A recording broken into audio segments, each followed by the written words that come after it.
Morning, everybody. It's gone 10 o'clock, so we will get started. Sorry, Chairman, water tablets. All right. Okay, well, we'll do the formalities, Sid, while you're gone. It's nearly Christmas, so there are mince pies on the end there by the name places. If you would like a mince pie with your coffee this morning, please help yourself. And happy Christmas. We will get started then, and item 1 on the agenda is apologies for absence. Do we have apologies? Yes, thank you, Chairman. Can I just confirm that we're live streaming? Yeah, we are, thank you. I've had apologies from Councillor Danny Brooks. I've had apologies from Councillor David Manjon, and we've got Councillor Julie Platt substituting today. And apologies from Councillor Claire Arnold, and we've got Councillor Tony Howard substituting today. Thank you. Are we expecting Councillor Edgington then? Oh, no, sorry. All right, okay.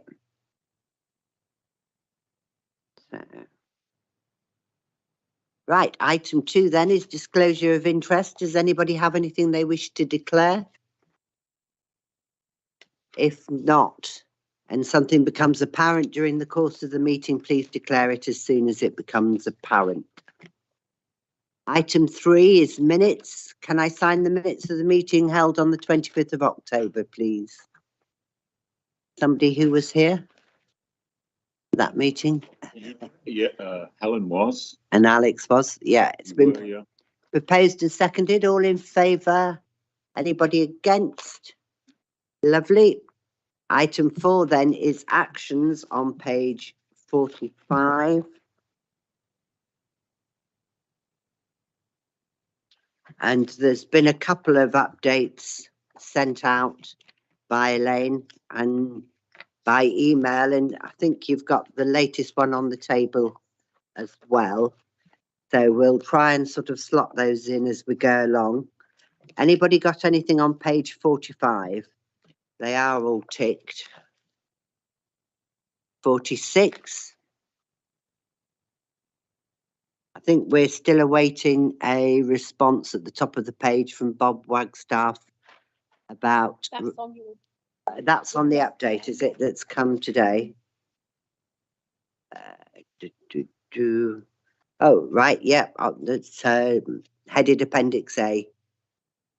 You've got an update on that. I'll give you a minute or two just to read it.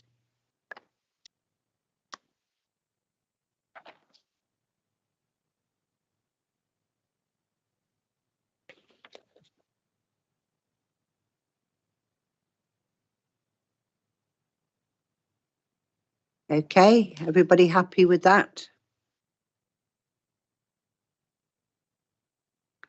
And then 48. Again, you've got the update in writing in front of you, but that did come out by email a couple of days ago. I think Friday that one came, didn't it, Elaine? And 51 at the bottom of the page, you also had an update on Friday.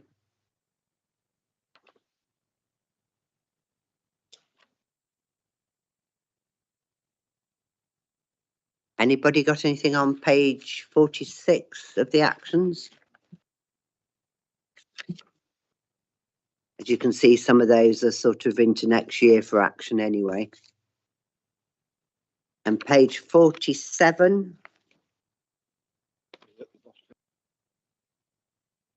Yep, 52 is on the paper that you've got in front of you this morning. But that came out, I think most of that came by email on Friday.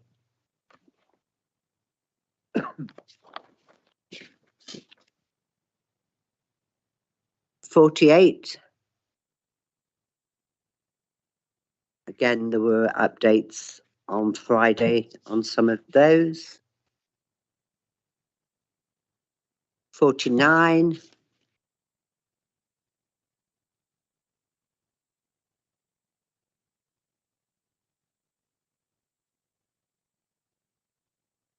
And page 50.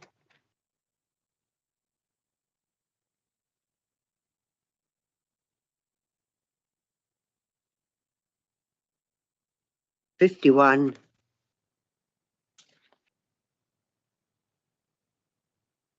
52, 53, and 54.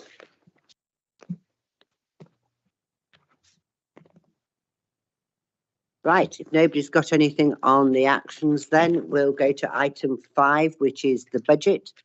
And welcome Councillor Fry, Finance Portfolio Holder, and Christine Marshall, who's online, and hopefully everybody can see. So over to you, Christine, I think. Yes, indeed. Thank you and morning. Sorry I couldn't have been with you this morning. I hope you all had a good trip in. So I've got a presentation for you, councillors, just to run through where we are on the budget setting process. But I think it's fair to say it's going to be a particularly challenging and difficult year ahead for us. So I'll just share the presentation. Happy to take questions either as we proceed through the presentation or indeed at the end. So I'll leave that in your hands. Thank you. Okay. So I think it's fair to say that next year's budget is one of uncertainty and volatility. We're still seeing the impacts of the pandemic flowing through the budget, and most certainly those of the international events earlier this year in terms of some of the inflationary pressures we're now seeing coming through. I think climate change and the Environment Bill and all those sorts of matters are also increasingly areas of concern for people. So they will also start to be seen as impacts on the budget. And certainly future funding arrangements, when I go on to some of the issues we're going to have to manage and deal with, that will also be a key area of concern. So we have quite a few significant challenges looking forward. Pay inflation, no surprise there, both for ourselves and our contractors. I would also add partners into that because we will talk about the IDB shortly. They are no different. They are similarly experiencing pay inflation. When you have a large pay bill, then the impact of that inflation can be very significant. Utilities and fuel for ourselves and again contractors and partners. Partners such as MV and again the IDBs are heavy users of electricity, or in the case of the IDBs, fuel, diesel and also electricity as well, because they've been encouraged to move towards electricity powered pumps and away from diesel. Whilst capital costs are an area of concern and we are starting to see some inflationary pressures come through, and certainly there's a report on Cabinet tomorrow evening seeking to put more contingency aside for some of our significant capital projects, we are actually doing quite well in managing that, bearing in mind the size of your capital programme. So it clearly is an area of concern. We are seeing increasing costs. But I think everyone, including the market, the contractors and ourselves, are keen to try and constrain those costs within the limits of the funding that we've got. Next year is a year where we have the impact of the pensions triennial review, so that we've just literally just had those reports through, so they will be being factored into next year's budget. And if we have contracts, they are naturally being increased where linked to RPI and CPI, which is currently running over 10%, as you know, or where we are able to negotiate or needing to negotiate because the contractor is coming to us, and that is happening. We are obviously having conversations with those contractors as to what would be reasonable within the context of the current environment and their costs. Probably one of the biggest area of concerns for us at the moment is the Internal Drainage Board levy. Our colleagues in the IDBs do an excellent job with the work that they undertake, and they are currently experiencing significant challenges, not least the issue of whether or not it's a dry winter or a wet winter. That can in itself contribute to a significant uplift in costs for them. The sort of percentages they are bringing to our attention are significant, and we're in dialogue with them at the moment. We have a further letter due off to go to government, hopefully today, and I will be meeting with DLUC representatives at lunchtime today to update them on where we are with regards to the internal drainage board levy. It is an area of extreme concern because it takes up the majority, over half of the council tax that you raise as an authority goes towards funding that IDB levy. And if we see significant increases, that proportion will increase. And we literally do not have the funding to be able to cover that sort of gap. You may remember originally this was funded through RSG when the levy was originally brought in, but since then RSG has been removed as a government grant, putting more reliance onto NNDR.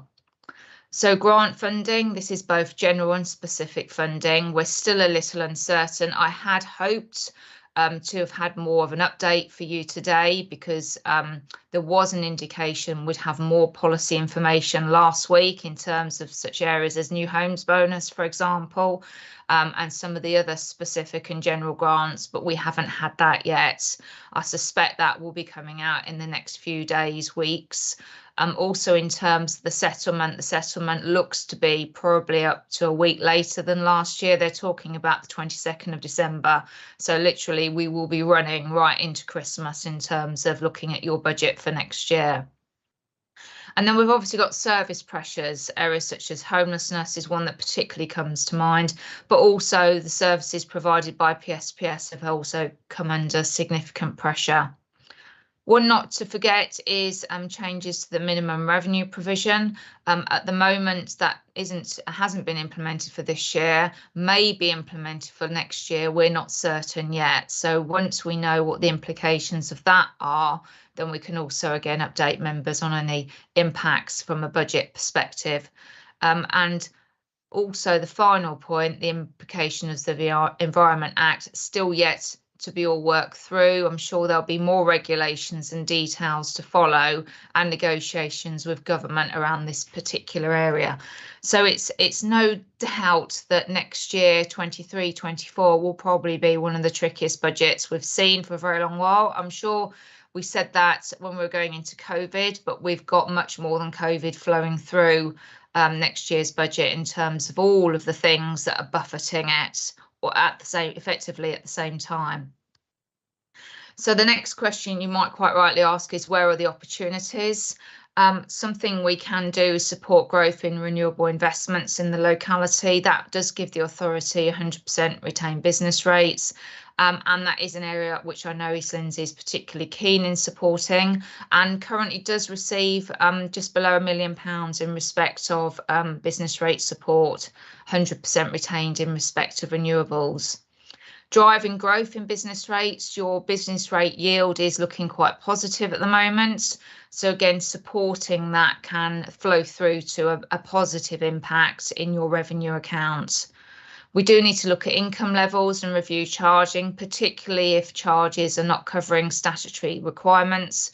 Some services have a requirement to balance, so we will be looking at those services as part of this budget setting process. On a positive, when inflation is going up and you have large cash balances, such as East Lindsey, then your investment income also significantly increases. So whilst that is an assistance, the question is for how long that assistance will be there in terms of those elevated interest rates.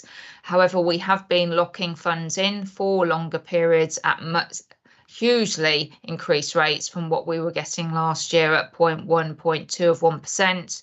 We're now getting anything between 4 to 5%, depending on the period that the income is being put out to the market for. In terms of prevention rather than cure, things like homelessness, contact prevention, more services online, again, by making ourselves more effective in terms of dealing with these things at first contacts rather than multiple contacts or multiple issues, we make ourselves more efficient. We're in the process of setting up a procurement arrangement with PSPS, and there will no doubt be procurement opportunities where we can look to share procurement across the 4 entities, and in doing so both save ourselves money but offset future costs. There's no doubt we'll have to look at services that can be both expanding a service to create more income opportunity, more commercialisation, or it can be by looking to make it more efficient. So there's a whole variety of opportunities there. And we can have, of course, use reserves for short-term pressures. Fuel is a good example at the moment. It's highly volatile. What's happening with the diesel pressure at the moment? A little bit uncertain as to where we set the budget. Do we set it at 1.9? Do we set it at 1.7 or somewhere in the middle? So there's lots of questions there around dealing with short-term volatility. And there is certainly an opportunity for East Lindsey in particular, where you have a lot of assets, where you could improve your asset-based income streams. Some other areas which we are proactively encouraging amongst services at the moment is invest to save. So this is investments to create savings or revenue, looking at new systems and digitalisation. Certain services have the opportunity to look at their contracts or also commercial opportunities, and particularly in neighbourhoods at the moment, I would say they're exploring quite a few commercial opportunities such as trade waste, or seeing if they can save money by investing in a piece of capital equipment, which then offers a revenue saving. There's shared service opportunities across the 3 and 4 entities if you include PSPS. Alignment of procurement I've already talked about, and maximising the PSPS relationship. With underutilised assets, looking at disposal, which we've been quite good at doing this year, development or transfer, and also investing in economic assets or housing assets. Now, on the economic side, if you invest in an economic asset, such as, for example, business buildings, business commercial buildings, then that not only generates an income, generates job in your locality, but also business rates. Similarly, housing can be a good investment for an authority. So other areas to consider is staffing, reduced use of agency and overtime, service reviews I've talked about. Accurate budgeting, it does sound simple, but over budgeting equals more pressure, and under budgeting on income equals more pressure. So it's again working with our service managers to try and ensure we are as accurate as possible. Fees and charges, our costs are increasing, so charges need to increase. And on capital projects, there could be potential treasury management implications. So in terms of where we are going through the process of the salary build at the moment. At the end of this month, which I know is imminent, we will have hopefully our first draft revenue and capital budgets. We'll be looking at any growth or capital bids. We've had the autumn statement, although there's still a lot of information to flow from that. Those policy statements I was referring to around things such as new homes bonus and service grants, lower tier services grants, still haven't been received. So there's a lot of detail that comes out of these large statements, and that process is still underway. We will need to look at our public consultation development, and in December we'll have the settlement and the tax base. What we will be doing this year that's a little bit unusual is we will be looking again at some of the budgets in January to see if large shifts have occurred. A good example of that is the MCP will be meeting in January. Will they be increasing interest rates again? We'll also be looking at things such as the NNDR1, which is our business rate position for next year. We've got the scrutiny process that will be taking place in January, and then we'll flow through to Cabinet and March. There's no doubt in my mind, though, the budget will not stop there for next year, for 23-24. I'm sure we'll be needing to look at opportunities and efficiency savings during the year. What we don't quite know yet is the quantum of the efficiency savings that may be required. So key issues. So we've got some really important weeks ahead. There's the use of reserves, the extent of the conversation with government regarding the IDB levy. Depending on what proposals flow from the IDBs over the next few weeks, that conversation needs to ramp up in terms of how we might secure funding to support that pressure. The managing of volatility, fuel, power contracts, contract impacts, that's MV, PSPS and any others, pay, business rate budgeting, which I hope to be positive for East Lindsey. Investment income expectations, again, very positive. And government grants, we really don't know yet, it's fair to say. So I'm happy to take any questions, and I will pause from sharing the screen. I would also add I'm more than happy to come back as this process goes on, because I'm sure we're going to be working through both the scrutiny in January and further challenges as we work into next year and through 23-24. Thank you very much, members. Thank you, Christine. I think to come back in January will be essential, really, because it is an absolutely dire situation at the moment. I think we all realise, I was going to say the mess, but it's not a mess, but it's a difficult situation to navigate through, I think, is probably the easiest way to say it. So, Councillor Fry, did you want to add anything to that before I open it up for questions? Okay, thank you. Councillor Mossop, I think you're first.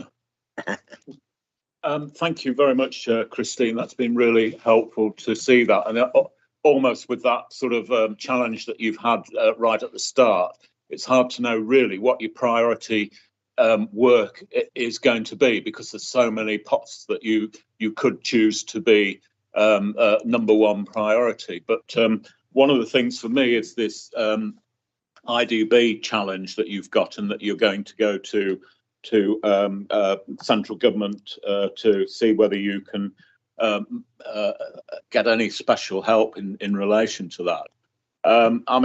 Just to enforce for the information for the rest of the overview committee, I think the drainage boards are all meeting at the moment and facing percentage increases of their levies between 20 and 30% based on the kind of issues they've got with electricity. How confident are you that we can actually have any success at all at central government in achieving some special assistance for all these areas in low-lying areas? And how much work are you doing jointly with other people in the same situation in Cambridgeshire, in Lincolnshire? Obviously, within the partnership, we've got a strong force with our three councils, obviously, but there are lots of areas, Somerset Levels presumably as well. They're all facing these same challenges. Are we really going to get any money out of the government in this one?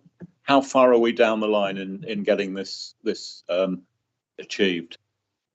My understanding is that it has been escalated to a very high level within government.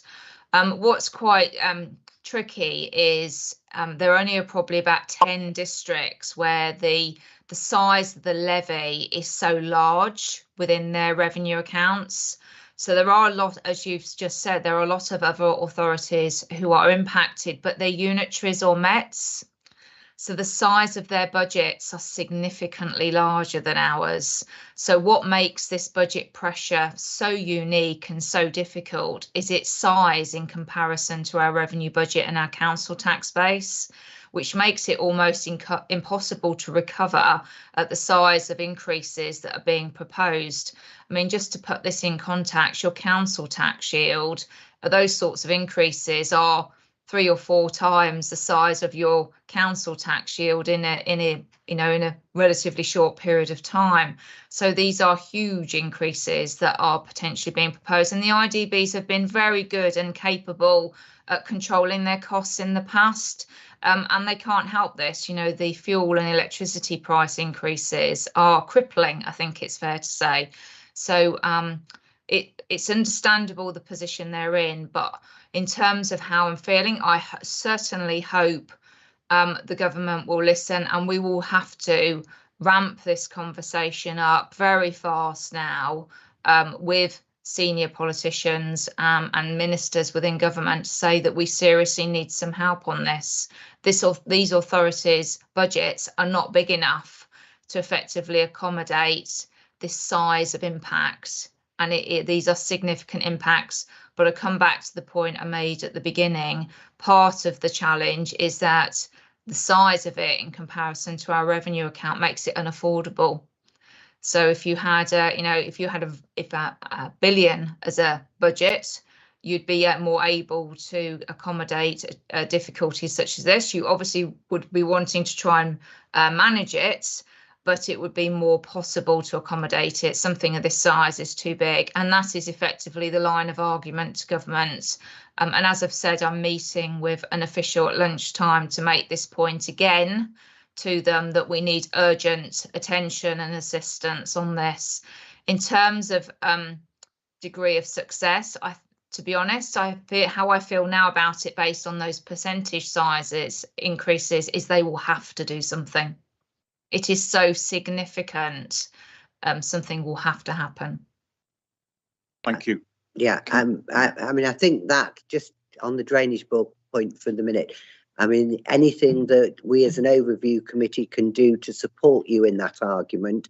I mean, personally, I think it needs to be a cross-party argument as well, because it's such an enormous thing to impact on us as a district, and not just us, but the 10 districts you refer to, that I think we would support and do anything we can to support that argument and anything you're doing in London. I presume you've already spoken to Victoria Atkins and the MPs. Yes. Yeah.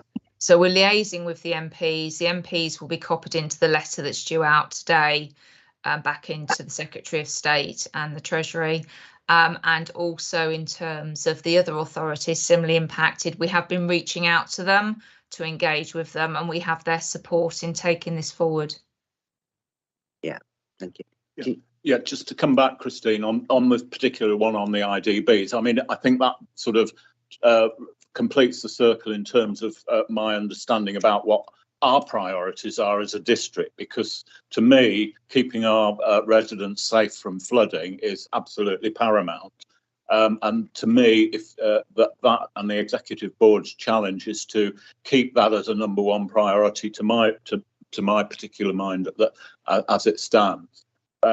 You know, because the capital programs that these IDBs have got to keep us going for the next 50 or 60 years is the challenge to keep the sea away from our houses. And I think that's it's almost essential that those capital programs continue. But when turning now to our own capital program, you say that you're now suggesting some contingency additional requests going into executive board on Wednesday to bolster, I presume, the capital programme. What alternatives were suggested, or have you looked at any other alternatives in relation to the capital programme at East Lindsey? Is that, you know, for example, kicking the can down the road a bit in terms of delay, or trimming the capital programme? I realise that a lot of it is incumbent on government grants and funding that we've successfully achieved. But, you know, this is a special case and a special year, isn't it? So what alternatives were considered? So it is contingency, and which in the name itself means hopefully you don't need it, but it's there if you do. So the sorts of things that have been undertaken is things like value engineering, looking at what other funding streams are available, and seeing how that outcome might still be achieved, but within the same cost parameters. But I think, again, we are in unique circumstances. So it's challenging to kick it down the road, because if you kick it down the road, potentially you could lose the funding, which could be substantial. And also, are the prices actually going to be any better in 48, say it's a year or something, a period like that, however long it might be? I suspect the prices might actually be greater, bearing on where we are at the moment. So I think there's no doubt there are some challenges there. I think it's probably a question to executive board in terms of when they consider that particular paper, but at the moment the aim is to make the contingencies available to the projects, and then we can see as that detail comes forward. Remember, some of the costings are still being developed for those projects. As they come forward and become more detailed, detailed, then members can make those decisions at that time. So there's still a lot of detail to work through on these Towns Fund projects in particular, but the aim of that contingency is to make it available for the circumstance that it's needed. Thank you. Thank you, very much. Thank you. Councillor Fry. Thank you, Madam Chairman. Yeah, I just wanted to add to that. Christine is absolutely, am I on? Yes, Christine is absolutely right in terms of value engineering, which she mentioned. I did, however, just want to add that I'm fully aware of the paper. We'll be bringing it forward tomorrow evening. And I do know, because we've been briefed by our team who are working on with this, that the value engineering has already been applied. So this is a contingency additive to what we now understand the costs will be, given a value engineering approach to the project. So that's already built in. So I'm not sure that we can go further to go with value engineering. I think that exercise has been done by the team, and that the contingency that we're looking at, we feel is necessary to have in our back pocket, given the values that the costs that we can now see coming towards us in respect of delivering these projects. And I'd like to say that this contingency approximates to 10% of the cost, and that is fairly normal level of contingency that you would expect to put in place with these type of big capital projects. So thank you, Madam Chair. Yeah, okay. Thank you. Councillor Matthews. Just a few questions, Christine, and I might have heard you wrong, but when you talked about procurement, you said over 4 entities, and I just wonder whether that's right, because we're 3, aren't we? Sorry? Sorry? Do you want me to answer that point now? I've got a few more questions. Yes, Okay. please. So that is PSPS, is the 4th entity. Okay, thank you. Thank you. And when you talked about asset-based income streams, are you talking about increasing rents? And how do you see, us supporting local businesses going forward, to grow our economy and get out of this in some sort of shape? And then the other thing was about the Internal Drainage Board. They do a fantastic job. There's no doubt about that. And a lot of the issues are around energy. And I just wonder, does anybody ask the Internal Drainage Board, are they working to be sustainable going forward? Could they put up wind turbines to, I just wonder whether those questions are being asked, because I think a lot of the issues going forward are around energy, and that we actually, have to get more savvy. If we're going to invest and save, let's put, loads of solar panels on top of all our buildings and cut our energy costs down and things like that. Should we be doing things like that?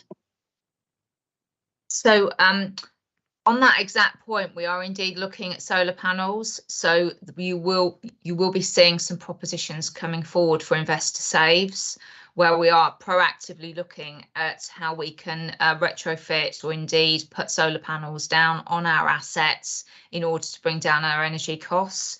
So that is one point. In terms of the asset-based income streams, it could be by creating a new income stream. So one of the investor saves we had earlier in the year was investment in a car park. So by investing in that car park, like laying it out properly, marking it up, and having an income charge on it, you're actually creating an income stream, which over time will, if you like, repay that investment. So it's looking at income streams, and indeed you could look at new assets. So you could look to invest in new economic business type assets, as in a new industrial estate or new commercial estate, which then drives business rates. There is the point around having the right level of rent set. Sometimes if you do startup units, when people are no longer startups, they ought to move into normal rents. So there is that point of making sure your assets are working effectively as they're intended to, as in encouraging startups to move into other assets. But that's assuming those other assets exist. So I think it's about looking at the asset base in a holistic way. I'm also keen to look at some initiatives to help support and drive growth. So I'm in active conversation with the growth team around what that might look like from a business rates perspective, but that's at very early stages, I think it's fair to say. And again, that's about supporting growth. I think it's worth recalling that a lot of small businesses get access to small business rate relief, and there's obviously been retail rate relief and rural rate relief recently, and leisure and reliefs that have been given to businesses to support them. So again, it's about looking at what can we do when to make sure we are both maximising our assets, but also maximising the asset base of the district as well. So it's quite a complex area, and hopefully I've answered your questions. Okay, Councillor Matthews. It was a bit unfair about asking about the the internal drainage board, but do we ask the question of them? What are they doing to make themselves sustainable? Does that ever get asked? It does. I've met with one drainage board already to talk to them about their costs. They're doing everything they can. Obviously, the sort of kit they've got is really big, so it does need a particular sort of energy source, but we are talking to all of our partners around how they are buying their power, how they're investing in their assets to make sure they are the most efficient assets possible. Obviously, for the IDBs, that's not a small task, because again of the size of the turbines, etc., that they're using. But those conversations are very active conversations. The IDBs, I understand, get a lot of their capital funding from DEFRA, so they are very reliant on that capital funding for the investment in their asset base. But similarly with the likes of MV, we're working with them around some carbon reduction work, which hopefully will also look at investing in their assets with a view to hopefully minimising climate change and being as efficient as we possibly can with energy use. Yep. I'm just going on a bit about energy, I know, but you know, we've had Triton Knoll, Viking Link all come in through, you know, the Sandilands and Andaby Creek and all that area. Now we've got Outer Dowsing, so they bring great amount of offshore energy coming through, and none of that seems to get filtered, or there's no sort of, I don't know, provision to help our areas that are so disrupted. I know they do some like little community grants, but that's a touch in the open. I just wonder whether, you know, we should be lobbying central government. I mean, Outer Dowsing is going to be really disruptive to our area, but we're not getting any benefit, and there could be some sort of benefit along that where they could support the costs of the internal drainage board. And I just don't know how we go about saying that. I can certainly take that away to the growth team. The challenge of going from very large megawatt values down to smaller values is a known one. You know, when you have these huge overhead lines which take a lot of power. But I think that's something we could pass through to our growth team to see where those opportunities are to have those conversations at that strategic level within government or with partners. Okay, thank you. Anybody else? No, I've nobody else indicating that they want to speak, Christine. So thank you for that. And thank you for all the work that you're doing. I think we all appreciate what a difficult job you've got. Usually, in particular at the moment, it's even more difficult than normal. So thank you for everything that you're doing, and Councillor Fry as well. And I think we would like to continue the journey with you on budgeting as far as overview is concerned. So if we can timetable it for January, for our January meeting, when things might have become a little clearer. But if there is any progress on lobbying government about drainage boards, I'm sure you'll keep us all informed as to how that's progressing and anything we can do to help and support that. I will indeed, Councillor, thank you. Okay. Nobody else has got anything else? Thank you very much. Thank you very much. I was Councillor Dennis. Sorry. Wishes to... I've just, how does I'm of lack of understanding how the IDB is funded through East Lindsey. Didn't the IDB used to have its own drainage rate at one time, and they used to collect their own drainage rate? And then did the district councils then start to collect the drainage rate on their behalf? Is that how it works? Yes. Well, They- mm. Well, If you can explain this to me, because their money that seems to be their money now seems to be our money, but they and that's what I don't collect- understand. They actually collect rent, they collect rates from their own ratepayers, but they also, the portion that is collected from you and I as a general ratepayer used to be collected from those who were flooded years ago. So it was, I can remember it being changed, and tell me if I've got this wrong, Christine. Years ago, the people who were paying drainage rates were those who were in the floodplain area. So in effect, they were paying to be flooded, and it felt it was fairer because a lot of surface water comes down, etc., and is dealt with by the drainage boards. It was fairer for that portion of the drainage board income to be spread across everybody in the area rather than just those poor people who were paying to be flooded. And at that stage, and I'm going back probably 30 odd years now, I can remember it coming to council for us to agree to spread that levy across everybody. It was, and it's more than 30 years now. And I understand. So basically, Wainfleet was getting flooded with Spilsby water. Is that how it worked? Well, it's Coming down difficult. from the walls, I presume that's. Well, I mean, as far as paying the levies are concerned, we all now pay because it comes through the district council. We now all pay a portion of the drainage board levy rather than just those who used to be flooded, who used to pay for the privilege of being flooded. Thank you, I think Chairman. that's, I in a understand. nutshell, trying to describe it simply is about right, isn't it, Christine? I can't comment about 30 odd years ago, I'm afraid, but I can tell you how it's basically covered now. So effectively the rate, if you like, is two segments. There's like the business payers, people who've got land who pay the drainage board a rate, and then there's where the houses are. And where houses are, the council picks up that bill.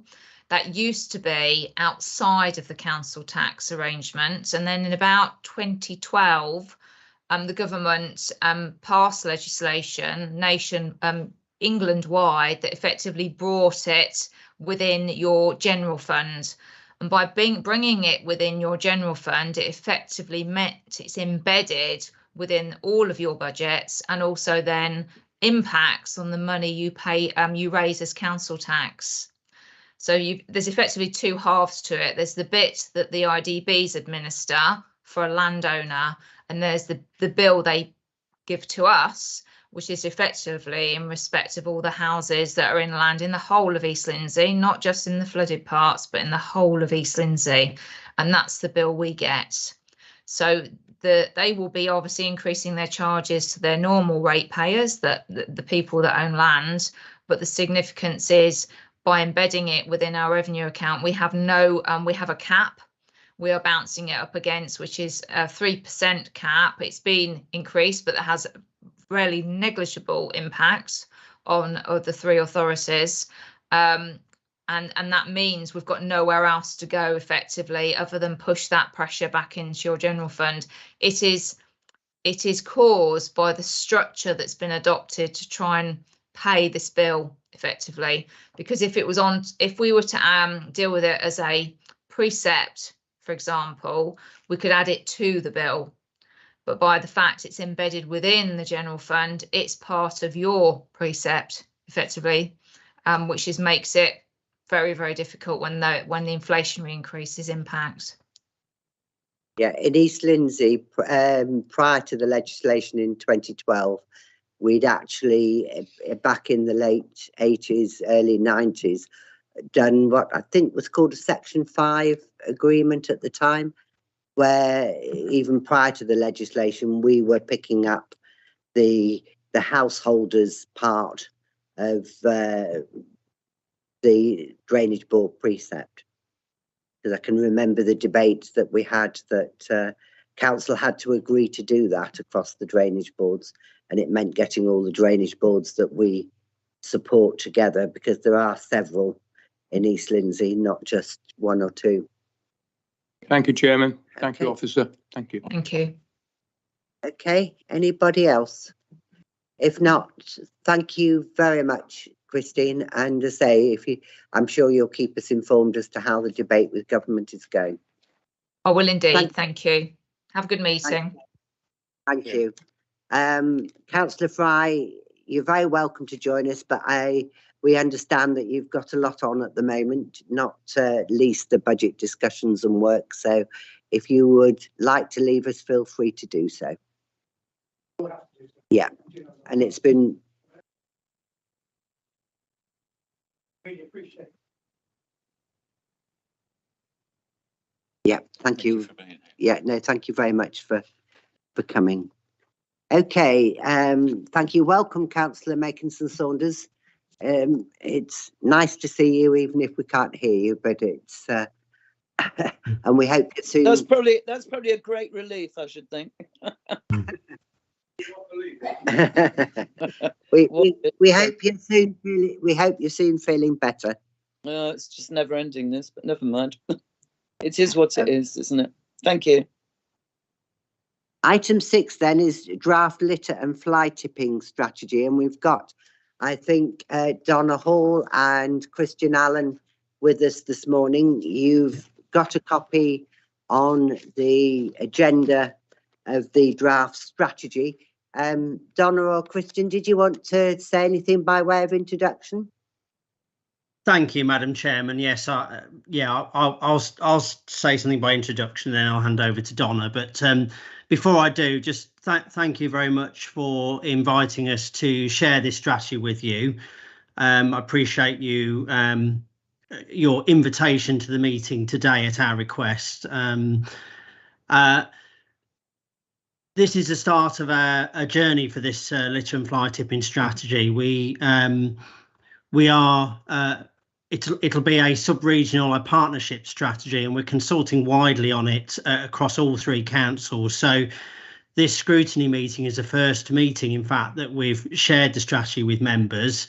We are taking it through scrutiny at Boston and at South Holland as well, and ultimately we'll be taking it through each executive board and cabinet at all 3 councils. So there's plenty of opportunity to consult with members, and we really look forward to receiving your feedback today.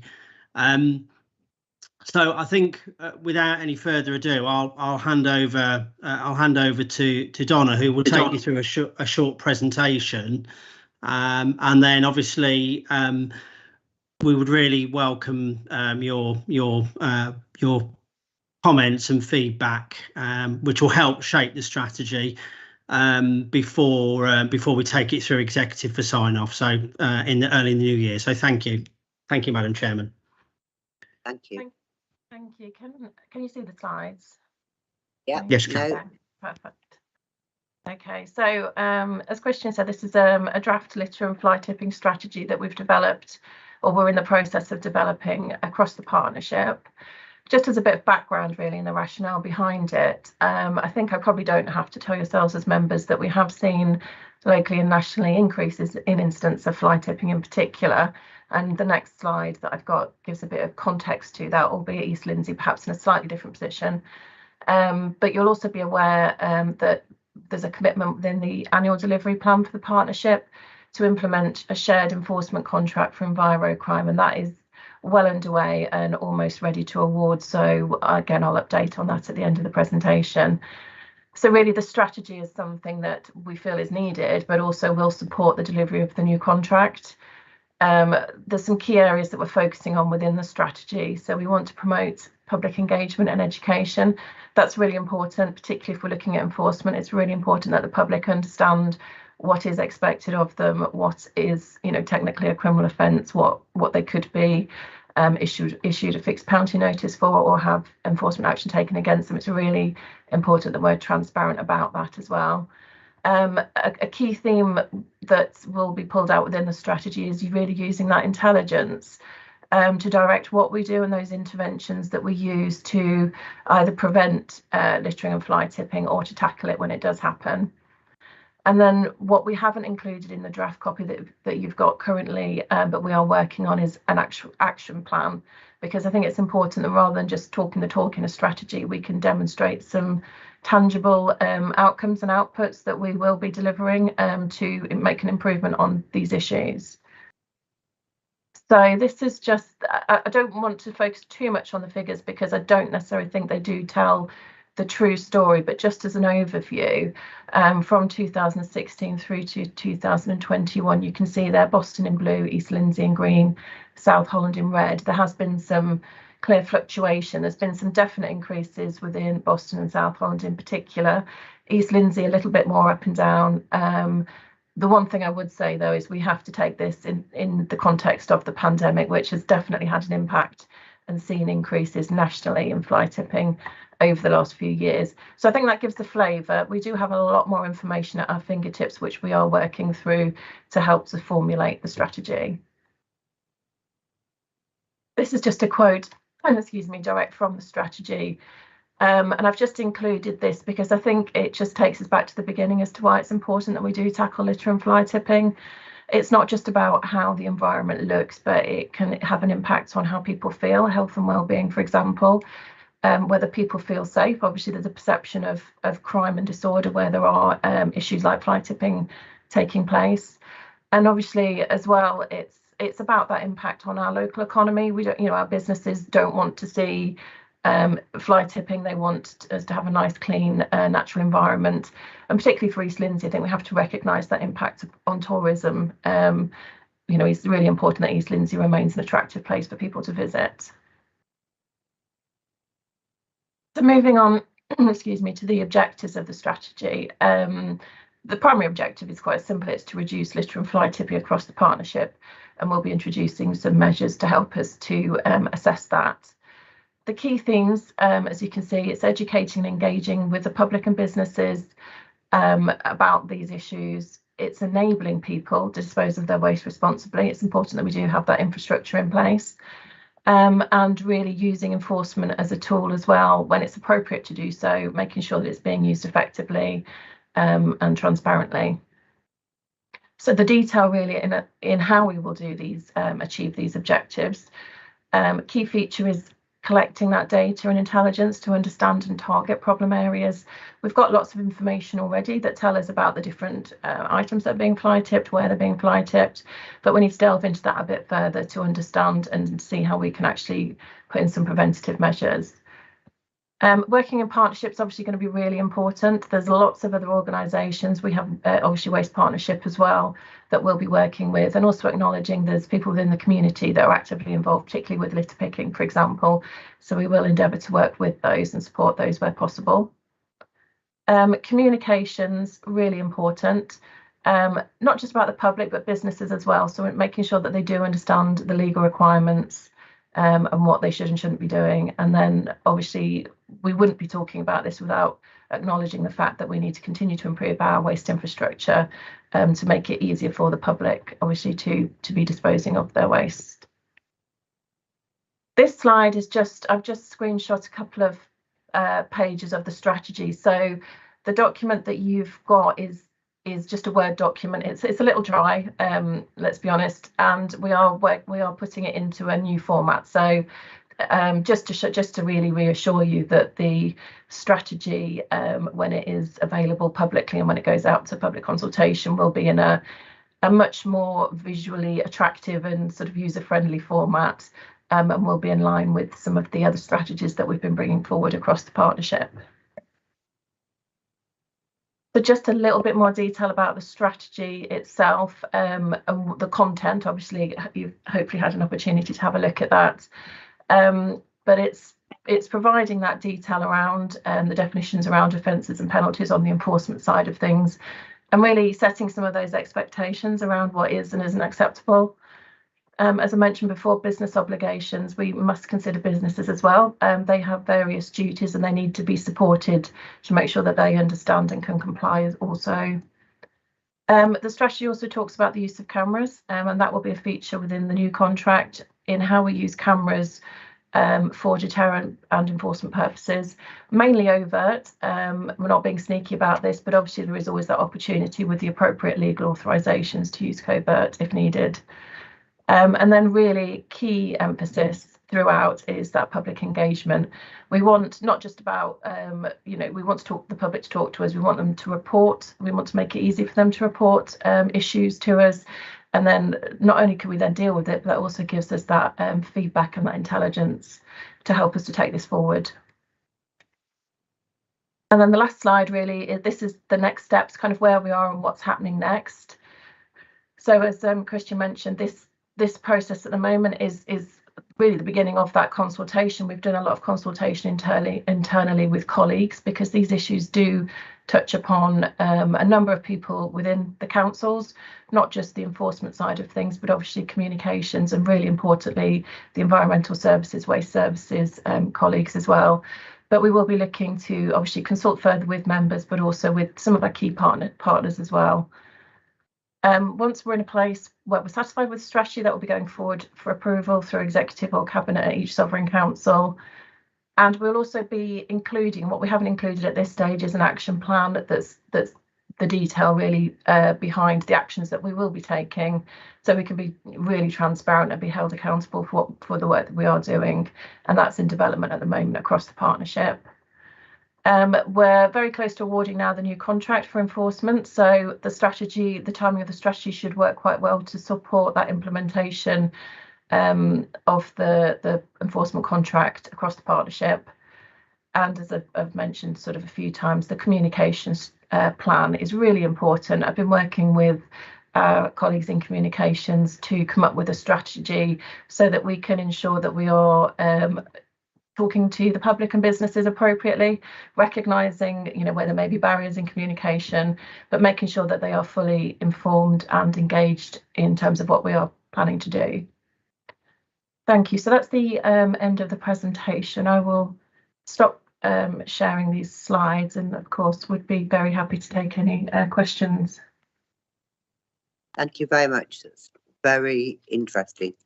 And I mean, I've read through this and I thought it was a good strategy. It's not too wordy. Some of them are, I think, too long sometimes, but this was easy to understand and well written. Thank you. So anybody got any comments or questions? Councillor Mossop? Yeah, thank you, Donna, for that. That's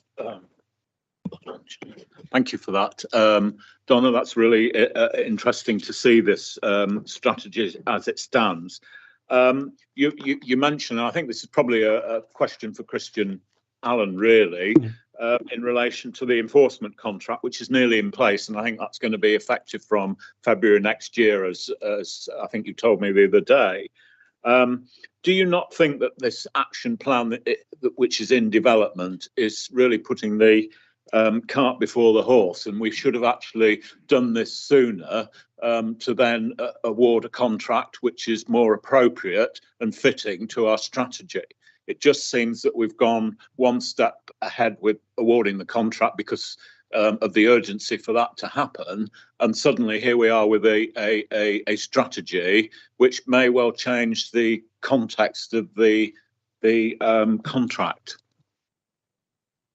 Thank you, Councillor Mossop. Yeah, that's an interesting question. I mean, the strategy is well, enforcement is one part of the jigsaw in terms of tackling environmental crime in its widest sense, and yeah, the strategy is much more than just enforcement. The strategy, I think, tries to paint a broader picture of all the work that the council is doing together with its partners, external partners, as well as its partnership across the South and East Lincolnshire Council's partnership. It attempts to highlight all of the work that we're doing besides enforcement. I think it's fair to say that during discussion and development of the and procurement of the enforcement contract, it's brought into relief the fact that we probably need to do more in terms of strategy development and setting out to the public in the broadest sense what we do to tackle envirocrime, and that's why we're bringing a strategy through now in parallel with the envirocrime contract. So I think the two pieces of work are inherently related, and I think bringing them together and forward in parallel is actually a positive way to tell the public what we're doing to tackle envirocrime in the sub-region. Councillor Mossop. Yeah, thank you for that. I'll park that one for the moment and just go into the strategy. Thank you for that. I understand that, and but I do think there may well be elements of what you're doing in your strategy that might need to be tweaked when it comes to the contract and reviewing the contract. One of the issues you put on the strategy, Donna, is if litter is dropped on privately owned land, it is either the owner or occupier who is held responsible for clearing this litter away. Now, I have an issue with that because nearly all this litter that is fly tipped in East Lindsey goes into dikes, hidden down little lanes and green lanes where there's a question as to whether this is privately owned or publicly owned, and sometimes the issue comes to conflict with those landowners that happen to be the occupiers or occupation lanes, of which there are very many, and down on the fens, particularly on the marshes as well. And I think that's it's almost a joint responsibility for us. And this strategy does not offer any solution. It just says it's the responsibility of the landowner. And I think we should be working in partnership with those landowners to achieve getting rid of this, because it's a very costly exercise. Because those landowners have to take it to the tip, they have to pay for it to be disposed of, and at least I would have thought we could have worked with those landowners in those disputable areas which are publicly accessed but probably privately owned. And I think we need to be more proactive with those private landlords to help them along solve this problem. Thank you. Donna, did you want to come back on that? Thank you. Yeah, and I think that's a really fair point, Councillor Mossop. I think the strategy is setting out some of the expectations and the legalities, but I think you've made a really good point that in practice we will, as a public authority, often be more pragmatic around those issues. And I think that's definitely something that I can certainly look at how we would word that, because I think there is a recognition that there are those times when we do, as a local authority, take that responsibility, either to support or to deal with it. So I think there is something in there about the wording and recognising that flexibility. I think as well, Councillor Mossop, if I may add as well to what Donna said, I think the action plan will pull out in more detail some of the work that we'll be doing supporting landowners as well as other partners in tackling this problem, because there are other mechanisms that the councils are currently engaged in, such as a county-wide envirocrime partnership, which is very much focused on supporting landowners, particularly farmers, through engagement with partners like the NFU and the police, to help landowners tackle this problem and support them with comms messaging, lobbying governments, getting engaged with interest groups, etc., nationally that represent their interests. Because it's a huge problem for farmers, and what we also see is that those agricultural landowners particularly tend to suffer from the larger scale, more expensive and generally more environmentally damaging type fly tips, because obviously those need to be done in environments where no one's looking, no one's seeing, there's no cameras, etc. So it's a really good point, and I think the action plan will talk to that specifically. Thank you. Thank you. I've got Councillor Howard. Is it on this particular point, Councillor Hall? Yes. Right. Well, I'll just take Councillor Hall and then I'll come to you, Councillor Howard. Thank you very much, and thank you for the strategy. I know, and I totally welcome what has been said about supporting farmers and landowners, and I am pleased to see in the strategy about in the last paragraph where it talks about this issue, or that the officers may be able to investigate and use all relevant powers to ensure that those dumping waste on private land are prosecuted and any clear-up costs recovered from the offender. And I really hope that that can be strongly part of the strategy. I know that in this that we've been given today, there's a lot of talk about encouraging behaviour change and education, etc. But I do think that really we need to be strong on enforcement to make a difference and show that we are working hard to actually, get these people that are committing these environmental crimes, to pay the price for their actions. And I think that would be a positive outcome. Just in terms of enforcement, I know it does mention a lot of ways in which things can be taken in as evidence, etc. But would it be possible for, for these kind of large scale fly tipping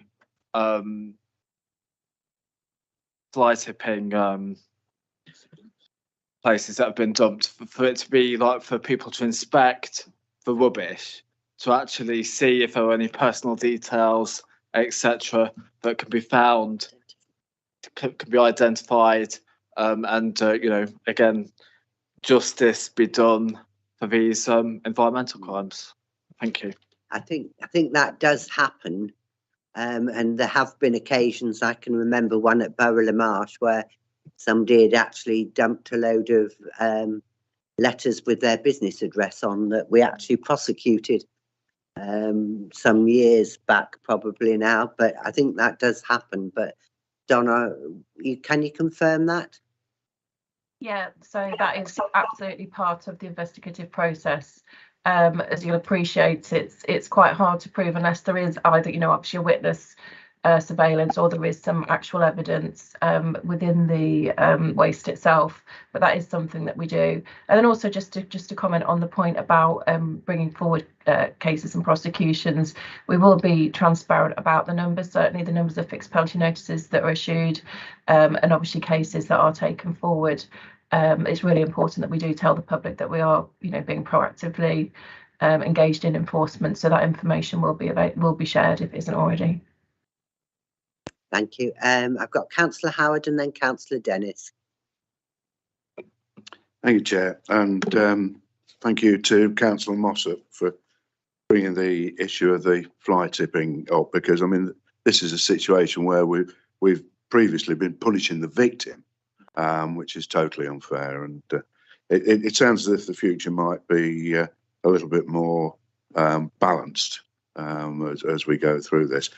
I apologise that I've not actually seen the strategy documents, but from the report, I'll pick up on page 58 that we will be enabling people to dispose of their waste responsibly and work in partnership with others, including other agencies and community groups. The biggest agency we deal with, because we are not the disposal authority, is the County Council. And the County Council over the years have reduced hours on household waste recycling centres. And that means unless you can fit in with the hours that they operate, you're unable to dispose of your waste responsibly. Furthermore, in my part of the world, we've been promised a proper recycling scheme since way back in the period 2001 to 2009, when I sat on that august body myself. And yet we still are expected to travel with our rubbish on the bus to Louth or Skegness or wherever settee tucked under your arm on the number 59. Very engaging. We've had various attempts at substitute arrangements, and I will embarrass our fellow committee member, Councillor Dennis. He used to do an able job of trying to provide a service in replacement for a proper household recycling centre. But even that substitute, poor as it was in comparison to a household recycling centre, even that is denied us. So, we're putting in that we're trying to do all this, and yet the biggest agency that we're working with is giving us a kicking. So, we're doing our bit, but how can we be successful when the biggest partner isn't doing their bit? Thank you. Christian, did you want to? Yeah, thank you, Councillor Howard, for that question. We are intrinsically linked with the county council, as you rightly say. They're the disposal authority, we're the collection authority, and that relationship is unlikely to change in the way that local government is currently operating within the area. We do consult. Clearly, we engage and consult with the county at a variety of levels, operational and strategically through the Lincolnshire Waste Partnership, where we as a sub-region and as 3 sovereign councils are signatories to the Lincolnshire Waste strategy, which aligns with some of the commitments we're making and some of the outcomes we're seeking to achieve through this local strategy.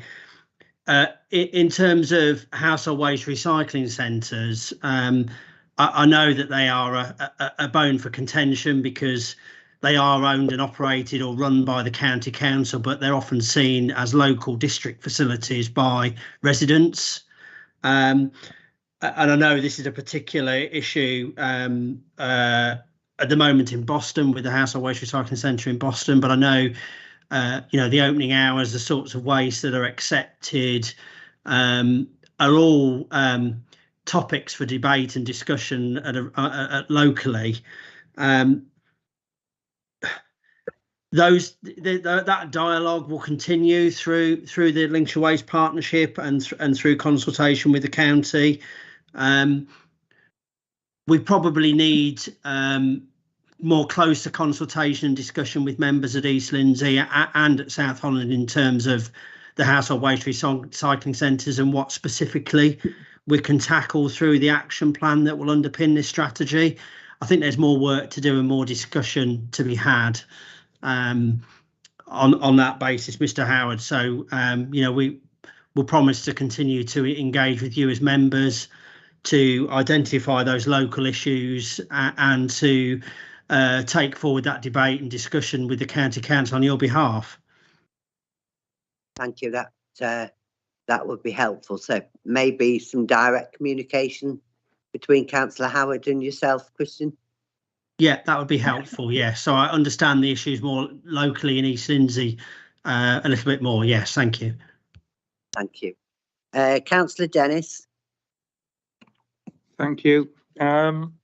First of all, percentage-wise, do we have any idea whether this is trade waste that's been tipped or whether it's household waste been tipped? Is it being tipped by illegal traffickers or is it being tipped by members of the public? You see a lot of things on social media about van for hire, tip runs and all this. Have we any idea of what the percentages are? And that's question one. Question number two is, what is the percentage of people that we actually prosecute? I'll be interested to know, because I feel that what it needs is a couple of really high profile prosecutions. And I think we might do some good. I'm in the waste industry, as a lot of you will know, and to dump general waste into my yard, it's £161 a tonne. To deliver asbestos into my yard, double bagged with a waste transfer note, works out at about £250 a tonne. Fridges are hazardous waste. They're about £30–40 each. Mattresses are a different kettle of fish because you can't tip them, so they're £10 each. So when you're talking about tipping waste in dikes, and it's a fairly I see it all over my ward. I'm in Croft, and you see little bits and pieces, or they'll chuck a mattress off, and then you see lorry loads of the stuff tipped as well. That are, and they're getting a lot more savvy now. They don't leave the name and address in these things. That doesn't happen anymore. They do also go out into the seafront and put it into East Lindsey's bins.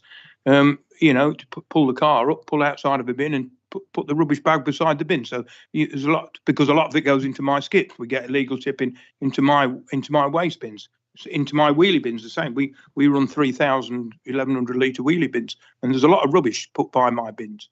So it is inherent.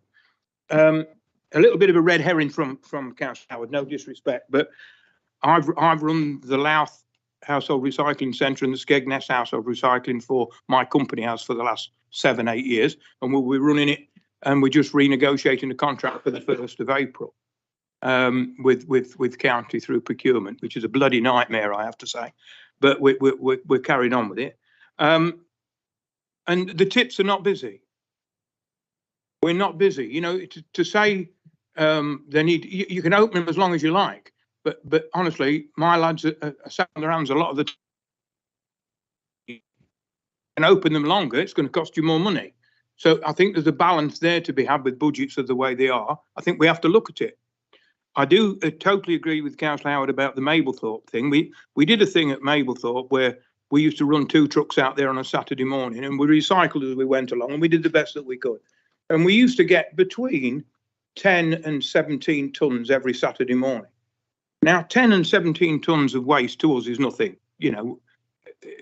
We do thousands of tonnes of waste. But if you look at the carbon footprint of taking 17 tonnes in cars to Louth or Skegness, it's a considerable amount of, it's a significant saving. I don't know, they used to be queued up right, down Golf Road, and we used to clear up and tidy up and do a job. And it was good for the residents there, and it's a shame that they've lost that. But if they haven't got the budgets, they haven't got the budgets. And that's what it was put down to.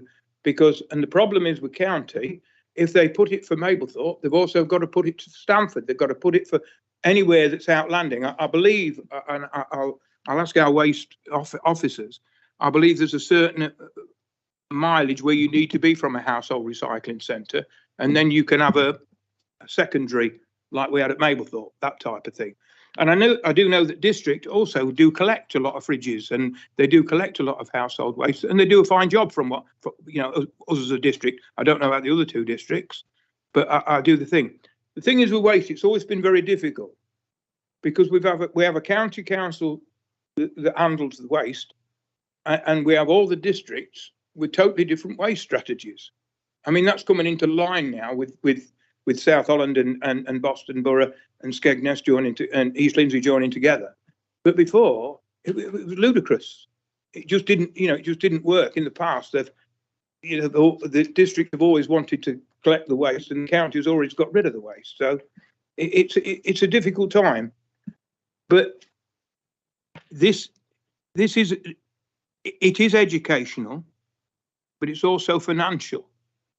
And these people are totally tunnel vision into tipping, and that's what they'll do. And if they go to the tip and it's closed, they will go down Worth Lane near Skegness, they'll throw it in the dike. It's as simple as that. That's the general public, which need to have more respect. But the business side of it, that's where you need to be. That's where we need to be. But until we get significant prosecutions, we're going to get nowhere. But I'd be interested in what prosecutions we have done, because believe these guys, it's not the easiest thing in the world to do what they do. To be in the middle of a countryside at 4 o'clock in the morning, it can be anywhere. So it's a bit of not a relentless task, but not easy to deliver on. That's what I'll say. And you can open your household recycling centres, but they will still not be used, will not take trade waste. They're there for public waste, for the ratepayer. They're not there for somebody to do up their house. And that's what we were getting. We were getting people coming in and they were doing their houses up and delivering. Yeah, and that's not right. That's trade waste. And there's a significant difference between trade waste and household waste. Thank you. Sorry to go on. No, Really that's fine. That's interesting.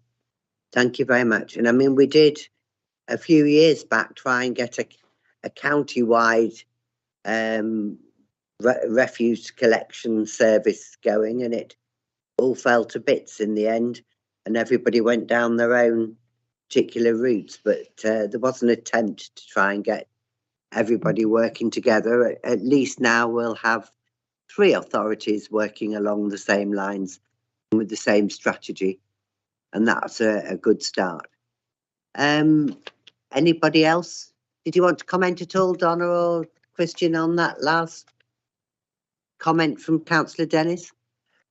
I think I would just say that you made some points about sort of that breakdown, and that's the thing that we're working on now, is that understanding of what is being tipped, where is it being tipped, and where is it coming from, and what we can do to prevent that. So I haven't got that answer for you at this moment in time, but that's something that we are looking at. I think it's really important that we do take that intelligence-led approach.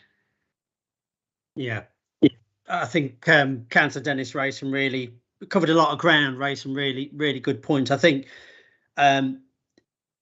together, working in partnership, we're much stronger. Working as 3 district councils, we'll have much more influence over the county council. At the end of the day, the county council are responsible for disposal and responsible for the household waste recycling centres, and because they're responsible for disposal, the way that they have a very strong influence, if you like, over the way we collect domestic waste and how we collect that domestic waste from households.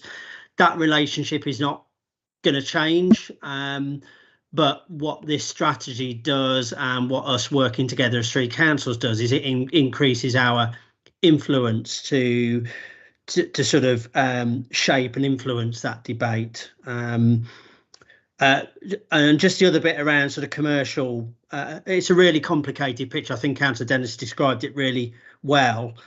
It's a complicated picture of the commercial waste element, and lots of policy decisions and partners being involved makes that landscape quite difficult to negotiate and influence. But I think this strategy goes some way to improving how we can sort of influence and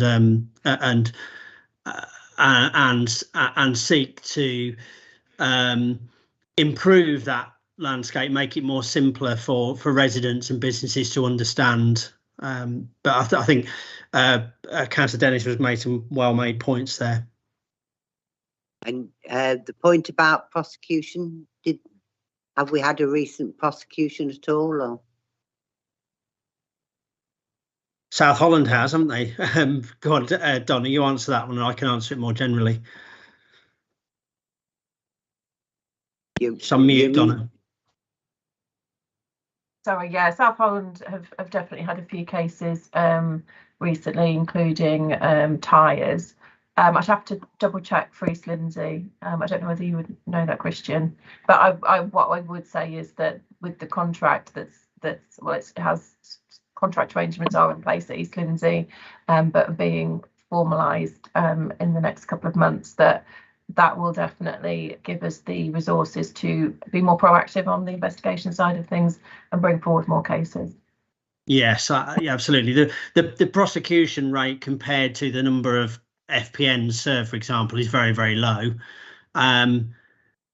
The capability to bring forward prosecutions is built into the contract arrangement. So, and the capability to tackle commercial and domestic waste issues is also built into the contract. So when the contract goes live, we'll have more capacity to focus on business related waste infringements, as well as sort of littering in the street type infringements. And with that capacity, hopefully will come more high profile prosecution, because I think you're right, we do need to. There is a criminal element out there that will only react if there's a meaningful deterrent, an effective deterrent. And this EnviroCrime contract, one piece of the jigsaw, will hopefully provide that deterrent, which hasn't existed before in East Lindsey and in South Holland. And there's certainly evidence from the experience of having the contract in Boston that it does actually change behaviours. If I can just use the example of the overt surveillance that we've had in place at Bring sites in Asda and Tesco in Boston, the illicit tipping of waste adjacent to those sites has virtually reduced to zero now, because people know there's camera surveillance on those sites, and they know that we will prosecute and serve FPNs and prosecute those that aren't paid. So we do know that it has an impact, and having that capability and capacity across the sub-region is going to be a massive tool in our armoury in tackling some of the issues that Councillor Dennis raised.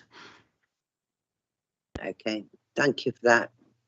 I haven't got anybody else wishing to speak, so thank you for that. And you're taking this to the other two councils, Boston and South Holland, I gather, and I expect you'll have a similar debate to this morning at both of those, but I think we'll all look forward with interest to see how the new contract works out and how the strategy progresses. So thank you very much for that. Thank you very much indeed. Thank you. And you're very welcome to stay with us, but we know you've got other things to do. So thank you for your attendance this morning. And we'll move on then to item 7, which is the framework for keeping ward members informed. James, would you like to speak to this at all? Yes, thank you. Thank you, Chairman. So essentially, group leaders probably around about 2 meetings ago had a discussion in respect of keeping ward members better informed of what's happening in their local areas. It was probably reflective of some of the conversations that have actually taken place here at Overview Committee over the last year or so that I've been involved. I recognise on a number of occasions there have been concerns raised that ward members probably haven't been as engaged, have been engaged by services and activities that have been happening in their area. And there's been a feeling that should have been done more so by services on various issues. So what we've done, we've looked at the Constitution, we've looked at what the constitutional requirements are around keeping ward members informed. We've tried to put a little bit more meat on the bones.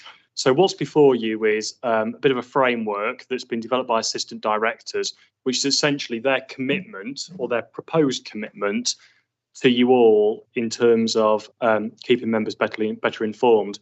And what it particularly tries to do is address the word significant, because I think everybody's interpretation of the word significant is slightly different. If you're an officer dealing with multi-million-pound budgets every day, something is slightly more significant than probably somebody who's dealing with much smaller sums of money. So we've tried to put some examples there that really help give more of a commitment to you in terms of the types of issues that officers can keep you informed on. And it was really to bring it here. Does it feel about right before we start to roll it out across the organisation? And if when we do roll it out, it isn't working, somebody needs to say something so we can go back to the assistant directors and say, it's not happening right in your patch, basically.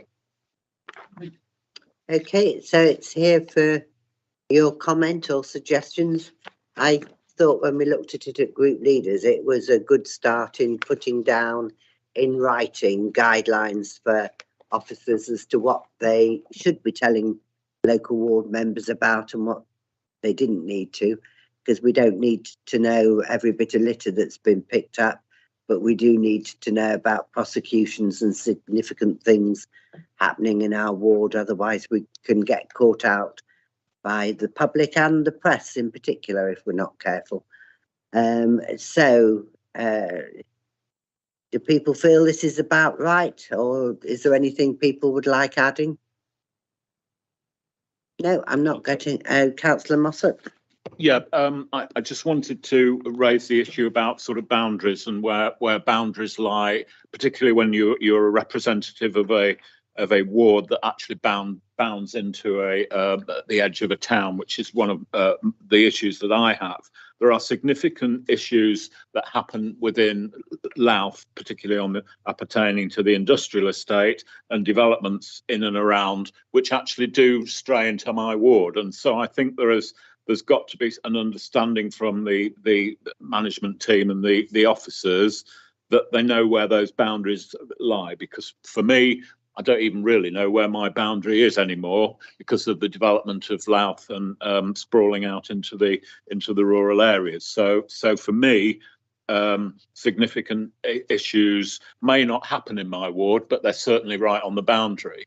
And that is key to development and concern of residents within those my ward, when it's just across a road or a field in relation to the industrial estate. So knowing that where those boundaries lie and who they should contact is not just a matter for the North Home Ward representative, it's also the representative of adjacent wards as well. So that's just the point I wanted to make. But other than that, there's quite a significant amount of areas here which I think have all been covered. It's just the implementation of that will still lie with people not quite understanding the culture of getting in touch with ward members.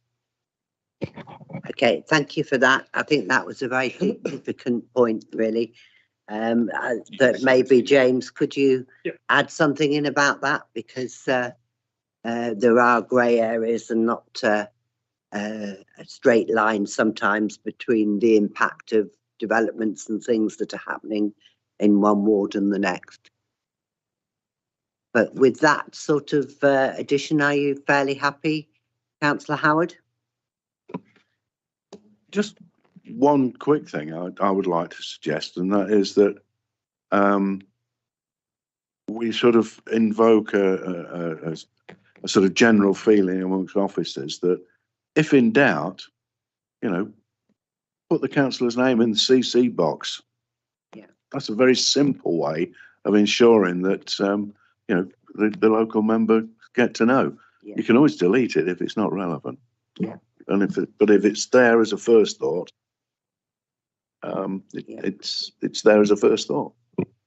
I have to say that just recently I've noticed an increase in information I've had coming through about what's happening in my local ward, quite significantly. So, but yeah, another good point that you could add.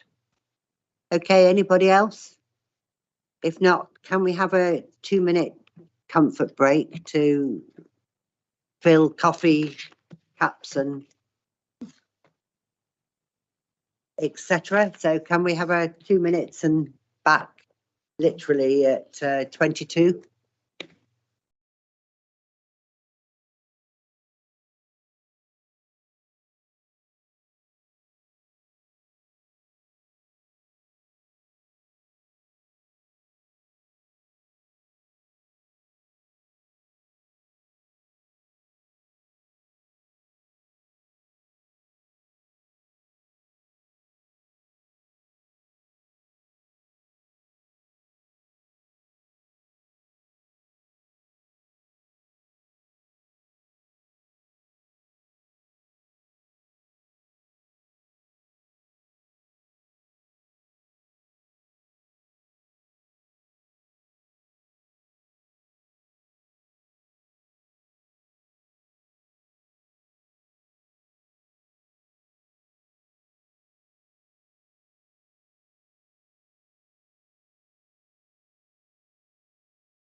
Right, let's crash on then. And item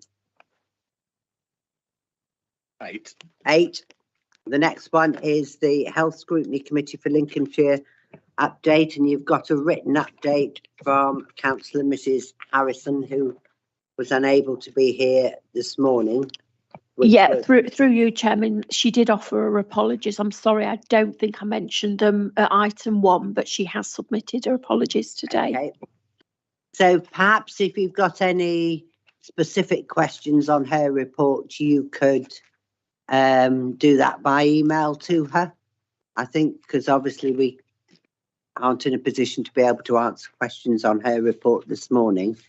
But while we're just talking about health issues, I should have mentioned at the beginning when we were looking at actions that we did have an email that's listed in the actions from John Turner about the information we were wanting to receive about Goole and North Lincolnshire hospital trusts.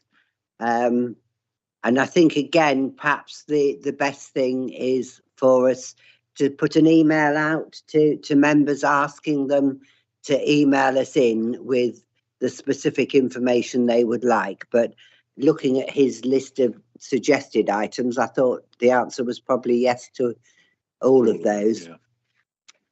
But we will put out an email and ask people to specifically let us know what information they would like. And it's been a long while in coming, but we have at least got to the position now where the information has been offered. So that's progress, I felt. Okay, anything on health then? If not, we'll move on to item 9, which is A is the scrutiny report, joint scrutiny of the South and East Lincolnshire Councils partnership. And Councillor Mossop chaired this, so I'm going to hand over to him to introduce the report that you have.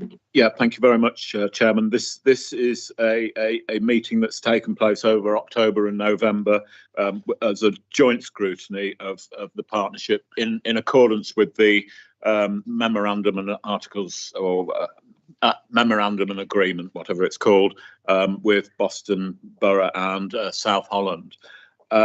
I think we this year, I think we were in greater depth in terms of the way the partnership and scrutiny went. We interviewed over 18 witnesses, and interestingly, as we went further down the line, we felt we needed to invite more witnesses, which included PSPS as a sort of almost the fourth partner, if you like, and also to gauge more information from the soundings we'd had from our council colleagues, obviously, and also from the representatives of the staff forum, which was a very interesting and interesting exercise to actually hear those views. It's not actually subject to debate here. It's for noting, because this is going to go to the full council in December. It's going around the 3 scrutiny committees at the moment, and I am waiving my right to support England or Wales this evening and going to South Holland to, along with Councillor Martin, who's coming in support as well, to deliver the same report to their scrutiny group.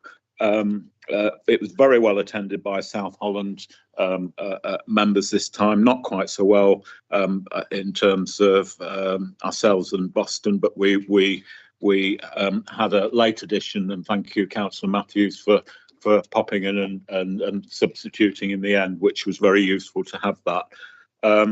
The appendices show us all the warts and all comments that have been made by not just the senior leadership team, although there were some elements of that which were interesting to hear, and the warnings that they were sounding. That comment about being impactful and not trying to do too much too soon was quite relevant in terms of some of the members of the senior leadership team that felt that some aspects we've left behind, but when we drilled down into the comments made by councillors and by members of the staff, we have highlighted the warts bit as well, the concern about ICT, the concern about communication, and as a result of that, we've got 10 recommendations, including ensuring that the pace of change is realistic and achievable. But one of the key ones, top 2 key ones, are the alignment of the ICT systems, and we've actually time framed that we want this an initial meeting of the partnership scrutiny group by the end of January 23, and some adoptions of a strategy and a completed action plan by April 23. And we feel that is just trying to encourage the fact that, you know, ICT has been the bane of many of our working lives as councillors, and also not only that, the members of staff who find that it extremely frustrating working with several systems, and so that alignment is quite important. Sorry, information technology, computers and iPads and. Don't get me going. I now understand. Mind in the bin. Well, I think you're not the only one, councillor. Yeah. Helpfully recycled and not dumped. So, and the other element of this was the communication. And that is not just about communication with ward members, which we felt there was issues to be resolved there, but also about how senior leadership and team leaders communicate with their members of staff.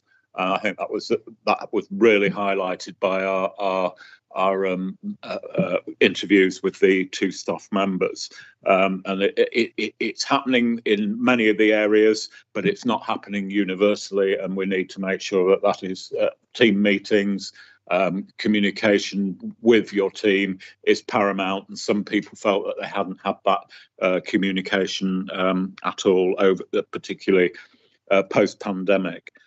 So the recommendations are there, 10 recommendations.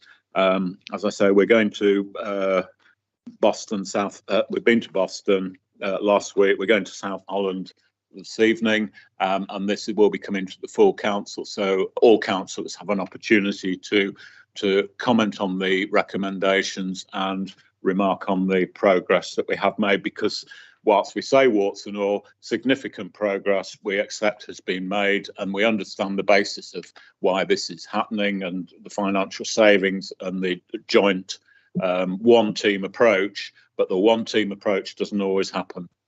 Thank you. Okay, thank you. Any comments or questions? Councillor Matthews. Just to say thank you to Rebecca, who's been absolutely amazing and fantastic support and everything. Thank you. Yeah, thank you, Rebecca. no. Yeah, I failed to do that. I've done it in the report, but you've been very helpful. Any comments, questions? No. Okay, well, can I thank Councillor Mossop for all his hard work, because it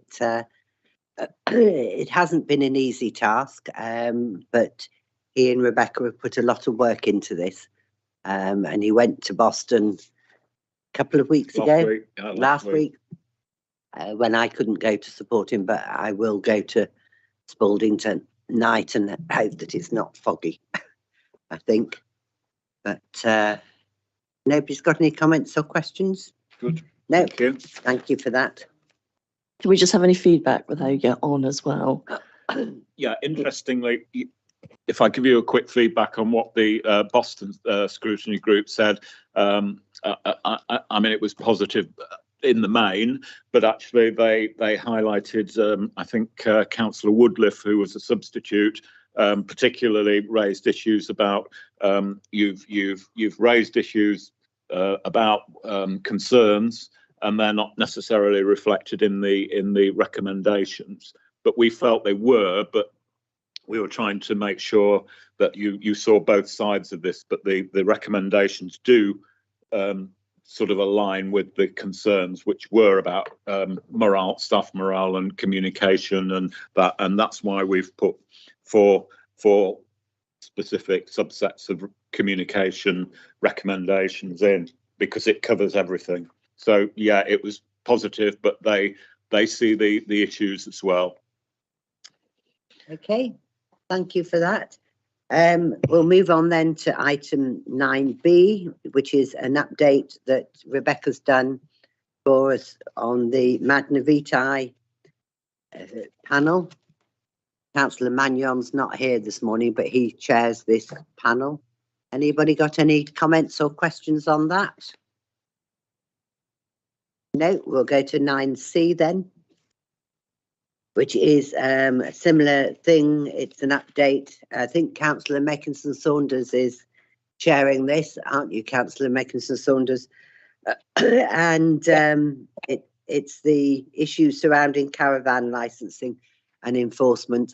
And I know from an email you sent, well, I got it this morning, but last night, that this work is going well and already producing quite a lot of recommendations.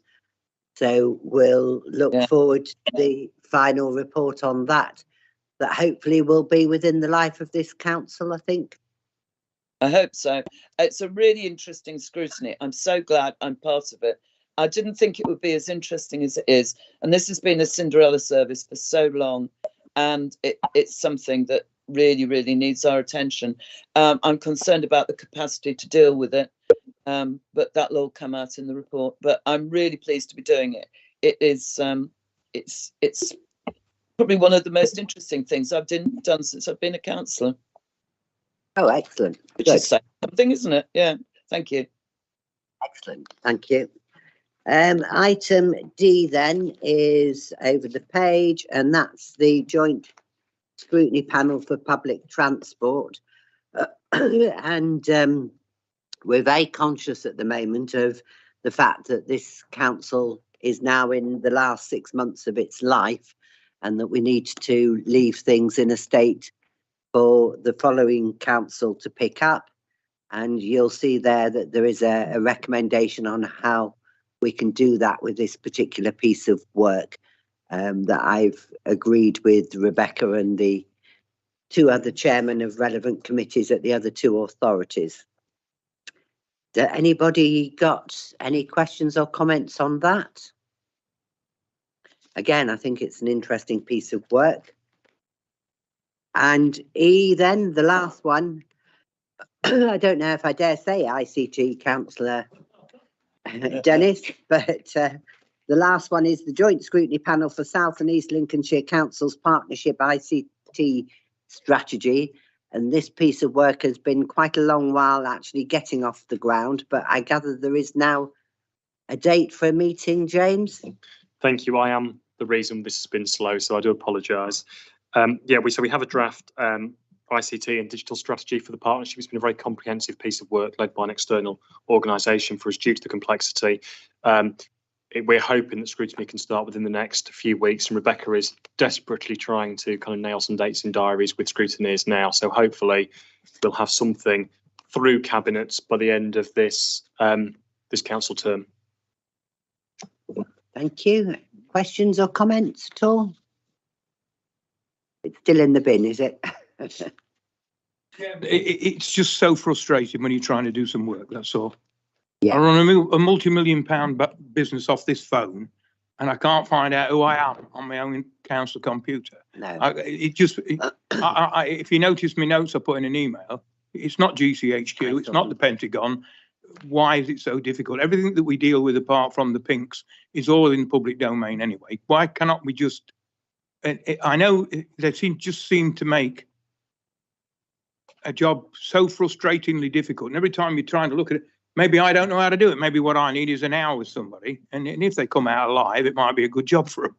But I would certainly be happy to be taught. But I do find it very, very frustrating when and then I can't get in. Another screen splits, and then it's this, it's that. And it used to be so easy before. And it just seems to have got more and more complicated I- as my experience grows. Somehow. I think the recent email messages backwards and forwards were interesting, and it will inform the work of the panel.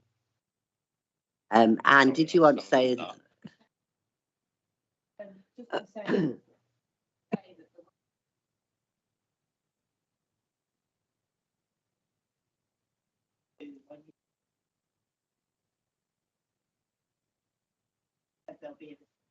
There'll be information going. The idea that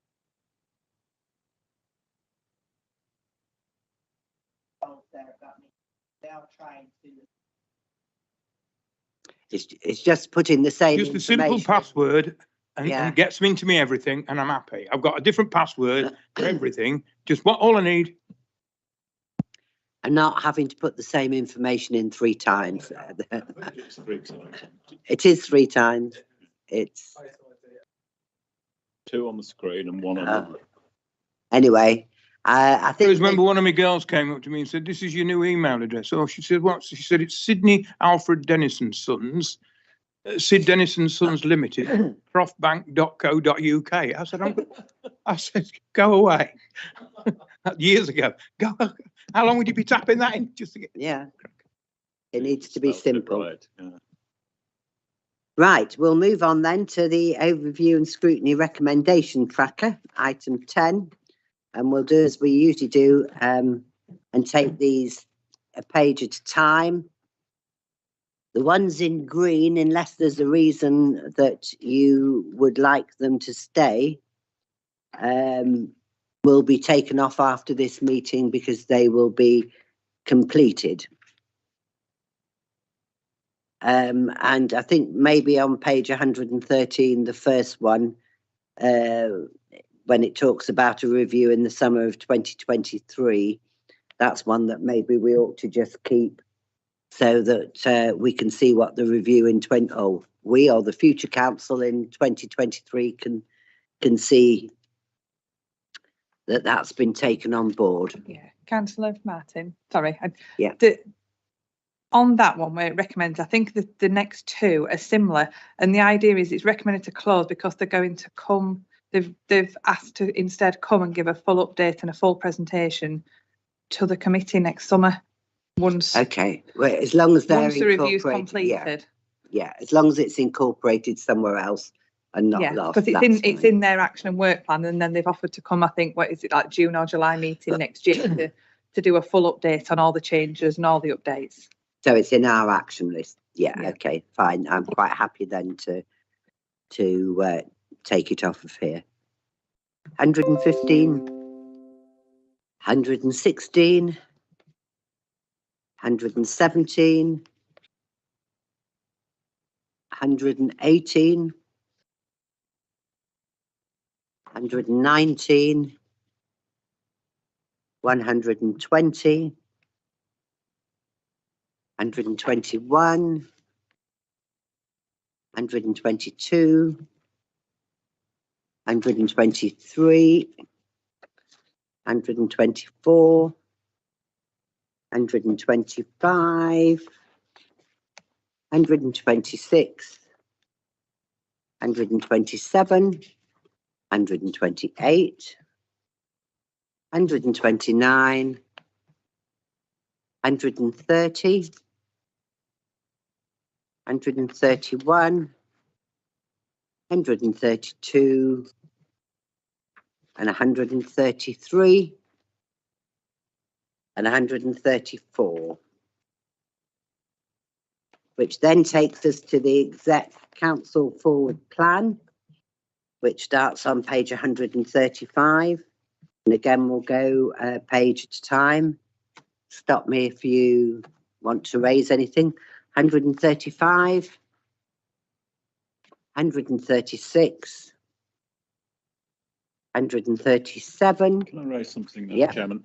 It's not on here, but I'm just puzzled to know when we will have the opportunity to discuss the peer review challenge, which sort of runs parallel with our review that we've done of the partnership.